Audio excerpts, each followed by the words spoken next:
I'm Damian Coory. Last weekend, we saw tensions between Australia's Muslim and Jewish communities reach a point that nobody wants to see in this country. When people come to live in Australia, the idea is that they agree to abide by the values upon which this nation has been built. And the reality is those values are essentially Anglo-Celtic and Christian in origin. On top of those values, we have the British legal system, parliamentary system and the rule of law. In the 1970s, Australia officially adopted a policy of multiculturalism, something strongly opposed by many people at the time. Some who opposed it were downright racists, but many were ordinary people just concerned that the dominant culture not be lost.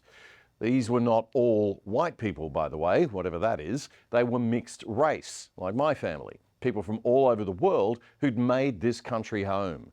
Not because it was a multicultural country with no stated values of its own, but precisely because of the values of this nation, those Anglo-Celtic Christian values and the British systems that those values supported. Multiculturalism was supposed to still respect that the nation has its own dominant value set. And immigrants are supposed to adopt that. And in 90% of cases, they do exactly that. As a result, we've got one of the most peaceful, productive and interesting nations on earth. But with the rise of woke identity politics in recent years, we've seen a decline in immigrants assimilating or accepting even the dominant culture, and more fragmentation. Many immigrants not integrating as much as they should, and some even boldly declaring their right to impose the value system from their country of origin upon Australian culture without any sense that any assimilation is required at all. Nobody has the guts to have this discussion because it's a difficult one, but we must have it.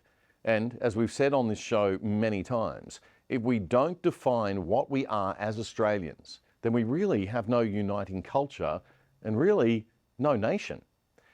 The problem is, when we talk about this stuff, actual racists and actual neo-Nazis, I'm talking about the real ones, not the fake ones that the woke kids are always whining about, anybody who's right wing's a neo-Nazi. The real ones come out of the woodwork and they rear their ugly heads talking about white supremacy.